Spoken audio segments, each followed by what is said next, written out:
Today I wanted to talk to you about something called a lifeline. I don't know how many of you knitted lace, but you've certainly knitted things that you had to rip back. And I know many of you don't know how or haven't experienced picking up the stitches after you've ripped them out, so you end up ripping out the whole project. Well, this will make it so that you don't have to rip out the whole project. That's just such a tragedy to have to do. So what a lifeline does is it puts all your stitches on a line, which is another piece of yarn, or it could be thread. A lot of people use dental floss. And what it does is if you rip back, you can rip back to this lifeline, and from there your stitches are live on the thread, and you can just take your needle and go through and pick them all up and then begin again. A couple of things about using a lifeline, and I have one of my students does it about every couple of inches, which I think is an excellent idea. So then you're always sure you don't have to rip back 4 inches. You can just place one every 2 inches, and then you can rip back a little bit, if that is, of course, if you found a mistake.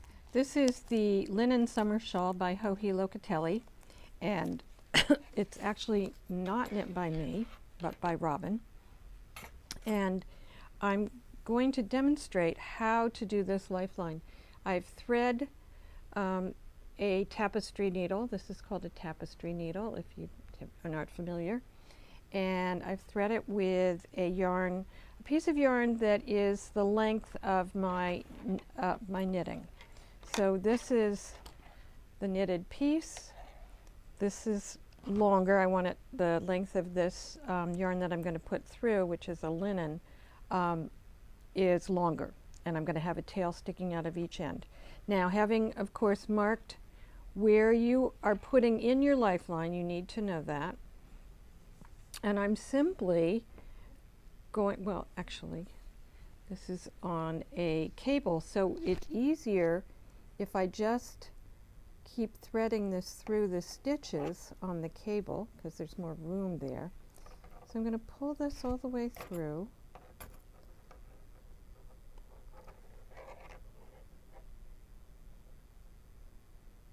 So I'm going all the way through. So now we can pretend, because you don't need to watch me do this, that we're at the other end of the needle. So I will have thread this all the way through here, and that lifeline, so I'll have an end sticking out here and an end sticking out over on the other side. So it would be out like that. So at the end of this, you may have several lifelines in here. You could do them every inch, every 2 inches. If you're doing lace, and this shawl has a great deal of lace at the bottom with lots of yarn overs. And yarn overs are especially difficult to pick up when you're pulling out. I mean, it's hard to catch them, they're easy to drop. So if you're doing lace, which is now Robin is about to do the lace on here, so it will make a lot of sense for her to have several lifelines throughout that lace. And while it may seem like a pain in the neck, kind of like people feel about gauges, it saves you enormous amounts of time and headache if you've got those lifelines in there. And again, I can't stress strongly enough to write down what row your lifeline is on. That's really important to do. So I hope this helps. You can do this on any project that you're doing, particularly if you are a beginner and you're concerned about mistakes. You're worried, oh, I'm afraid I'm going to make a mistake. Oh, I've dropped a stitch, and you don't know how to pick it up, and so then you rip everything out. If you have these lifelines in, you don't have to worry about that. So a mistake, big deal. I'll just rip it back a few rows, and I don't have to start over. So highly recommend it. And I'm going to, this is apropos of a announcement of a workshop that I want to do. and this is going to be coming up in August. And there's a wonderful designer named Susanna I.C. And I don't know if it's pronounced Ick or it's just I.C., but it's capital I, capital C. And she has done a number of shawls. And I thought this was a great shawl to learn lace because it starts at the very bottom.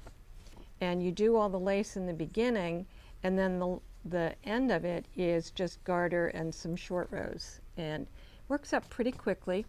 I have two examples of this. I did the first one. I think the actual pattern calls for a worsted weight. Now this one you have to look at with a little bit of a sense of humor because here I am supposedly the expert and I kind of felted this. I still wear it, it's quite warm. But this was done in a worsted weight and I loved this to death. I loved making it, I loved wearing it, and I stupidly put it in the washer and somehow it felted. It's a simple lace pattern, it's easy to do, and I really had fun doing it. I have another sample of it, which interestingly enough, I decided to try in a lace weight. And so here, if you see the size of this, having done it in a worsted, and when this shrank, I think a good bit of it shrank here, this way. So this is it, not shrunken, but done in a lace weight. And you can make a small, dainty little shawl in a different gauge if you choose. Of course, I used a different needle. So this will be a one-session workshop. We'll learn the lace in the beginning, and we'll talk about short rows, which happen in here. And it's a quick, if you want a quick lace project, this is the one to do, particularly if you do it in the worsted weight. My choice of yarn is a yarn that I had in my stash. It's we don't have it in the shop, but we have tons of beautiful worsted weight. This is a La Bien Amie yarn.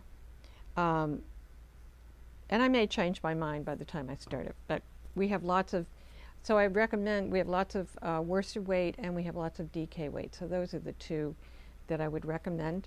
So look for the announcement in your email of the dates. I don't have them exact right now, the date, because I think it will be a one-session workshop here in the shop. So that's all I have for today. Don't forget to like us on Facebook, to subscribe to our YouTube channel and like us also on YouTube. Don't forget our online store. It's open all the time so you can shop in your jammies. We have lots of yarns and notions and things. So I wish you a great week and I'll see you next time. Bye-bye.